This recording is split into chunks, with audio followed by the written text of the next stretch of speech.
am na lu ñu la tuumal sur l'histoire des nervis ak l'affaire Pape Abdoulaye Touré ak ñeneen ñi nga xamante ne ñoo mel ni moom plus Macky Sall bi nga xam ne moom aussi jàpp na ne y a une mise en résolution boo xam ne ñu ngi koy agité boobu ba léegi nag compte tenu de l'ensemble de ces facteurs nga ne woyee donc ñi la leen fi jëlee indi benn transition dirigée par Macky Sall. Pape Malick Ndour lan lay wax Amadou Ba il n'a absolument rien à dire c'est lui qui a tenu ses propos insurrectionnels.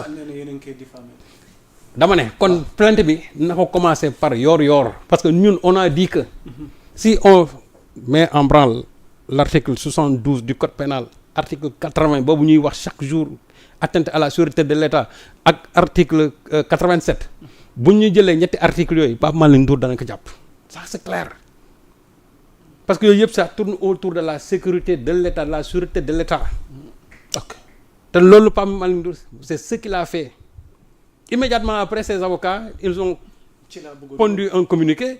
waaw mais non waaw lu ñuy riposter. déjà ñoom sax écarté wu ñu plainte. non xam nga problème bi gis nga plainte moom. yaa Moussa plainte nag ku mu neex nga plainte. xam nga nit ñi moom dañoo foog ne plainte. mooy condamnation. gis nga plainte moom. ku mu neex nga mais ñun yor chaque jour ñu plainte ñu daanaka léegi ñun chaque jour ñu plainte ñu te ñun suñuy plainte sax fi nekk nii man plainte yor heure bu ma dem di ci wuy ji kenn du ma dégg. xam nga fii la fi les partisans de Farba ak d'autres plainte yor ñun jour ba ñuy dem di wuyu ji on a amati personne dem nañ ba génn nit ñi xamuñu ne sax on est allé là-bas et même les avocats de Farba ñoom seen wàllu bopp sax dégg naa leen ñuy wax ñu ne woy am na fi journal boo xamante ni tuumaan nañ déposé nañ fi plainte boobu ba léegi dégguñu dara alors que man dem naa ba ñëw ci loolu donc pour dire tout simplement que plainte yi moom ba yaboo ñu annoncé 1000 plaintes mais moom xam na ne ki ñu njëkk a war a plainte mooy moom mi am sañ-sañ taxaw place publique nga ne nañ fi jëlee ñii nañ fi jëlee nii nag xam gis nga du ñaar du ñetti sens mooy ñii il faut les renverser c'est-à-dire que c'est l'ordre constitutionnel qu'il faudra violer qu'il faudra renverser parce que ñii constitution moo leen fi teg moo fi teg Diomaye ba 2029 où il va demander encore le suffrage des populations fekkee ne dafay présenté wu su boobaa ñu xool ndax danañ ko falaat wala kenn du ko fal mais d'ici 2029 moom la fi Sénégal yi teg d'ailleurs da nga leen di dégg très souvent ñu naan woy Ousmane Sonko woote na fi gatsa Ousmane Sonko a dit mais nañ revisiter les vidéos de Sonko quand il parlait de la révolution il avait clairement dit mën leen na leen ko bàyyi mu gouverner ba 2024 ba mu jeexal bu mu am benn obstacle c'est-à-dire que bu ñu jël benn projet boo xamante ni pour jéem ko fay jëlee la ci diggante bi parce que Sonko avait bien pensé cette révolution il disait c'est-à-dire tous les écueils yi nga xamante ne moo mën a tax révolution bi échoué dem la ba ne am na benn instant boo xam ne bu ngeen deful ndànk révolution bi dina am ñenn ñu koy jël seen loxo alors que yéen a koy togg mais ba ngeen koy waaj a yàq ñeneen yàq ko ba pare jël ko à leur propre compte. Il a même donné l'exemple du Mali quand les gens ont entamé la révolution et finalement ils ont laissé l'armée prendre le pouvoir boobu la ne c'était fini pour cette révolution donc Ousmane toog na ci place publique di expliquer loolu en disant que Macky Sall laissez le gouverner jusqu'à terme maintenant quand il parlait de ce gatsa là c'est-à-dire c'était tout simplement que Macky Sall mënuñu tere ñuy def ñun suñuy revendication démocratique bu fekkente ne il sort sa police sa gendarmerie en tout cas ses nervis et cetera su boobaa aussi ñun dañuy jàkkaarloo moom avec les forces vives de la nation loolu la doon wax le gatsa c'est-à-dire que dóor fayu mais Macky Sall n'a jamais dit nañ leen dem palais génne ko fa du ma sa Ousmane Sonko n'a jamais dit nañ leen dem palais génne Macky Sall il l'a jamais dit te vidéo yi nit ñi mën nañ ko tegaat où il disait carrément laissez Macky Sall gouverner jusqu'à terme parce que leen lu ngeen ciy def vous allez tout simplement ternir la révolution Ousmane Sonko voilà ses propos mais bañ koy jàpp Abdou Karim Diop lan la fi wax article yi ma fi cité yëpp moom la fi génnoon ne woy 80 comment dire article 72 article 80 article 87 yokkaat na ci yeneen sax daal ne loolu lépp buñ ko dajalee Ousmane Sonko war nañ ko mën a jàpp parce que depuis 2021 ba léegi Ousmane Sonko émet des propos insurrectionnels et ce qui n'est pas vrai Abdou Karim n'a pas dit la vérité Ousmane Sonko n'a jamais appelé à l'insurrection mosu leen dégg mu ne nañ leen dem palais déloger Macky Sall des fois nga dégg ma la wooy dañaan wooy ay Samuel Doe nangam ak nangam ak nangam man leen Ousmane Sonko il a toujours le courage de ses idées lu mu bëgg a wax daf koy wax mais dans cette révolution là Ousmane a été républicain du début jusqu'à la fin te ñoom lu ñu tàmm mooy chaque fois boo waxee rek ñu ne non Sonko waxoon na ko fi Sonko n'a jamais dit ça Pape Malick Ndour ce qu'il a dit ak li Sonko wax c'est diamétralement opposé Pape Malick Ndour demande à ce qu'on renverse l'ordre constitutionnel. am na ku ko wàllu de. waaw Alioune Tine. voilà non. xam nga nee na même si on peut être en désaccord total avec ce qu'aurait dit Pape Malick Ndour. Il ne doit pas aller en prison pour ça. Quand les gens manifestent en brandissant Sonko dégage, on tolère car c'est concevable dans une démocratie qui fonctionne. waaw. Pire, on a vu une pétition Sonko démissionne. waaw. Ça se tolère et mieux. Comme on est en démocratie, maanaam on a vu la réponse Sonko reste. waaw mais Alioune Tine aussi moom. na yem ci Africa Jom Center moo gën ci moom. warul wàllu si. non xam lu tax. waaw. parce que day dugg ci domaine boo xam c'est pas son domaine.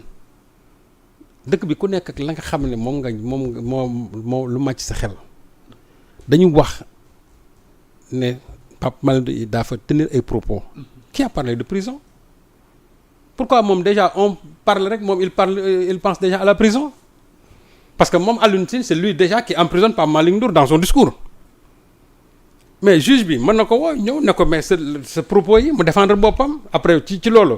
Ses avocats mën nañu bon bu dégloo Pape Malick Ndour peut-être dégluwaat audio yi ma ne non li mënum du ma ko ci téye mais si le juge estime ne Pape Malick Ndour ses propos sont extrêmement graves te am na benn disposition du code pénal boo xam ne war na ko cee mën a jàpp téye détention provisoire su boobaa il va le faire mais Alioune Tine pourquoi mu naan mais il ne mérite pas la prison est-ce que dañ ko war a jàpp tëj ko non on a dit que le procureur doit s'autosaisir ñu déglu ko parce que ce sont des propos gravissimes mais on n'a jamais dit que Pape Malick Ndour jàpp leen ko yóbbu ko prison non déedéet man de waxee wu ma foofu mais nag la mu wax dafa mérité ñu woo ko déglu ko xam nga mën nañ ko déglu ba pare sax bàyyi ko mais ba pare di ko topp au plan judiciaire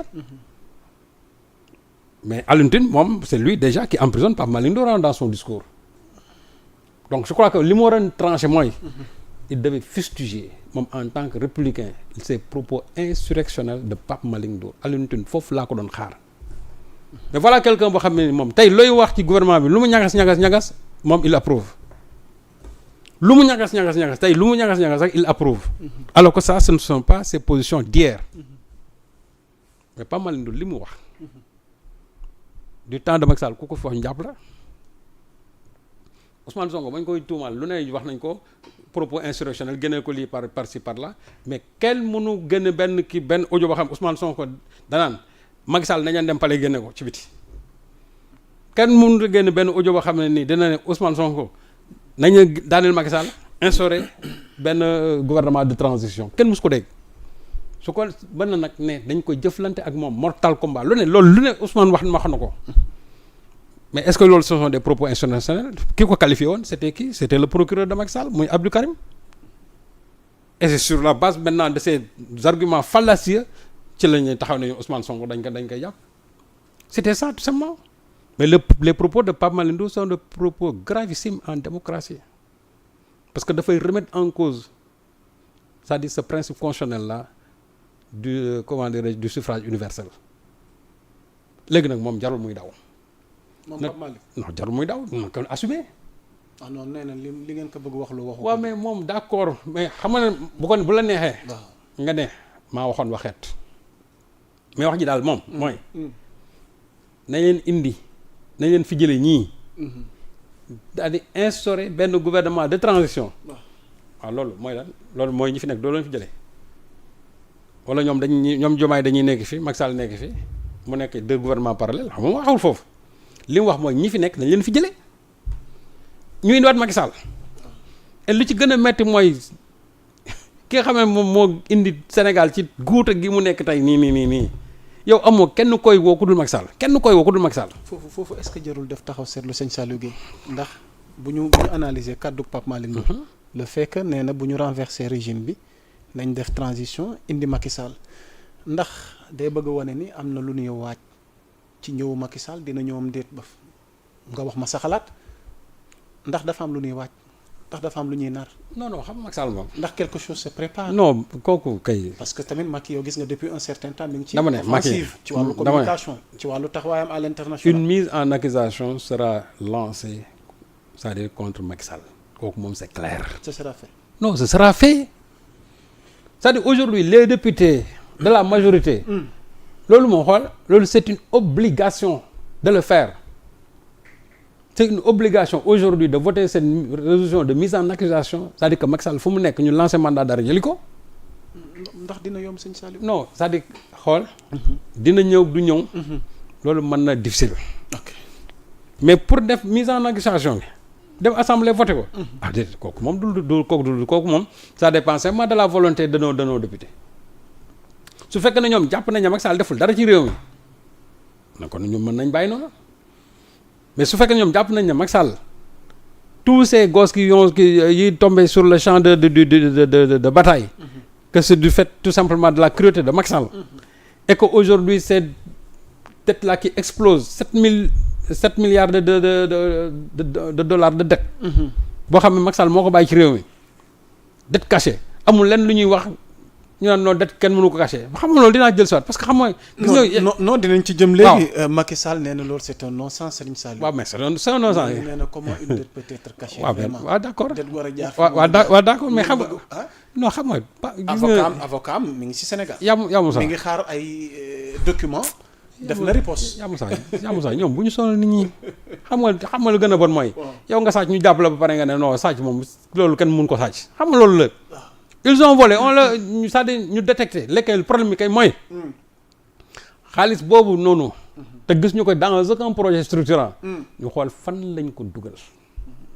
tuuti baal ma may ma une parce que transition la ñu duggaale ci économie pare nañ ci mbirum Pape Malick Ndour lu ci munti am ñu ngi déglu fu wan nen di mujjee ki gëtam ci wàllu plainte ak yooyu noonu. Le FMI confirme Sonko et dévoile les mensonges de l'ex-régime